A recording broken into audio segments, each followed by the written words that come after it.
It's Tuesday, April 27th. I'm Lucy Steiner. And I'm Sam Cedar. Which of these stories will you be talking about today?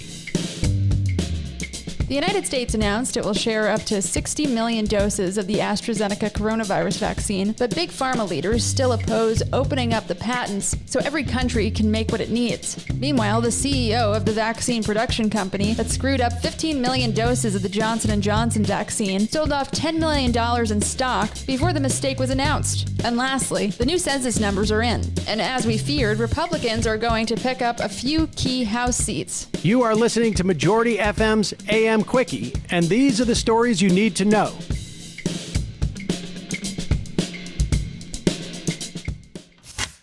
The United States has finally agreed to share. On Monday, the White House announced it would send up to 60 million doses of the AstraZeneca vaccine around the world. The AstraZeneca vaccine isn't even approved for use in the U.S., so it's not like we have anything better to do with it, meaning it's kind of absurd we hadn't done this already. Still, the FDA wants to clear the drug before we send it overseas, though dozens of other countries are already using it and could use more. We're not even the first major power to do this. Russia and China have both already actively shared vaccines outside their borders. Prior to this announcement, we'd only committed to sharing a measly 4 million doses with Mexico and Canada. It's clear the U.S. could be doing a whole lot more to help as our own vaccine rollout continues relatively smoothly. Perhaps the biggest impediment to global vaccination, though, is once again the capitalists in charge. U.S. drug makers have jealously guarded their patented vaccine formulas, and thus far, Biden has let them, despite making a promise not to while on the campaign trail. The Guardian reported recently on BioLease, a small Canadian drug manufacturer that said it was ready and willing to devote its facility to cranking out doses of the vaccine to send to developing nations. If only one of the pharma giants would give them the recipe. So far, they've got nothing.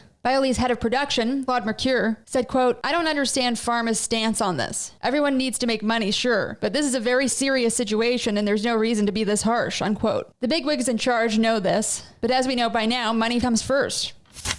With that in mind, let's turn to another story of unabashed corporate greed. Back in February, the pharma company Emergent Biosolutions completely messed up a massive order for the Johnson & Johnson vaccine, ruining 15 million doses in a plant in Baltimore. A new report by the Washington Post shows that at least one person saw this coming. Emergent boss Robert G. Kramer sold more than $10 million worth of stock in his own company in early February, right before Emergent reported the mistake and its stock price took a nosedive. If Kramer were to sell those same shares now, he'd only get $5.5 million. It seems pretty cut and dry what happened here. The top leaders at Emergent knew something was going wrong, so they dumped their stock and hoped for the best. The Post reports that other execs at the company also sold off stocks. In Kramer's case, he set up the trades back in November, apparently trying to ward off complaints of insider trading. But the Post's investigation found that Emergent's plant was already having production problems back in October, including one earlier issue with making the J&J vaccine. If you heard yesterday's story on CEO Pay, you'll love this. Kramer's total compensation went up 50% in 2020. To seal the deal, Kramer's last sell-off of his own company's stock was in 2016. And guess what happened? Investors sued him, saying that he had dumped his stock after misleading them about the government contract. Sure sounds like he was playing his favorite trick once again. Hey, Majority.fm's AM Quickie is fueled by JustCoffee.coop. Just Coffee is a worker-owned coffee roaster based in Madison, Wisconsin that has sponsored the Majority Report for nearly a decade.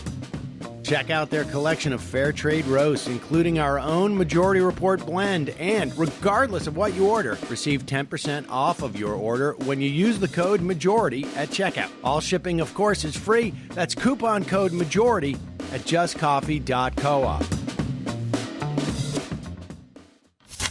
The census results are in, and they don't look good for the Democrats. Thanks to Trump's pandemic-addled, count-disrupted census attempt, the 2020 census reported significant population gains in red-leading states, which means they'll get a bigger share of House of Representatives seats. Texas, Florida, and North Carolina are set to gain a combined 4 new congressional seats after the 2022 midterms, while California, Illinois, Michigan, Pennsylvania, and New York will each lose a single congressional seat. There are some other shifts, but those are the big ones. The nuances of how this all works is a bit more tricky. It's not as simple as handing seats directly to Republicans, as they'll obviously have to win elections, and the new districts will depend heavily on how the lines are drawn. But in Republican-led states, the GOP will hold most of the power over that redistricting. So it follows that they'll try to gerrymander as many new safely red seats as they can. Part of this is due to population shifts that are really happening, but the effects are likely more dramatic thanks to Trump's efforts to disrupt the Census project and add a citizenship question, likely suppressing the population of undocumented people who were accounted for there. This matters for representation, but also for the share of federal tax dollars those communities receive, meaning in many cases, they'll be paying taxes to get very little in return. You can see who's the clear winner in all this, and it's not the Democrats or working people around the country.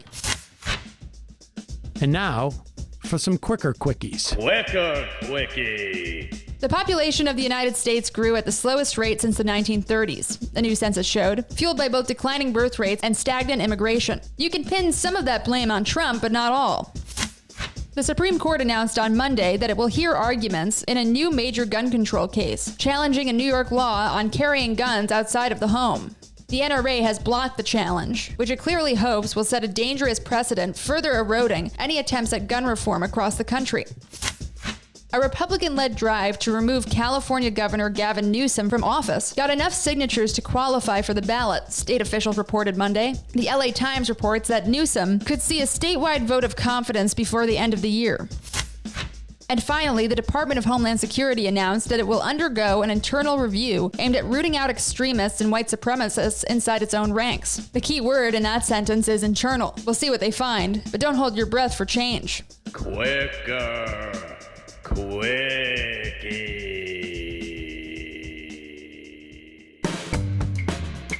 That's it for the Majority Report's AM Quickie today.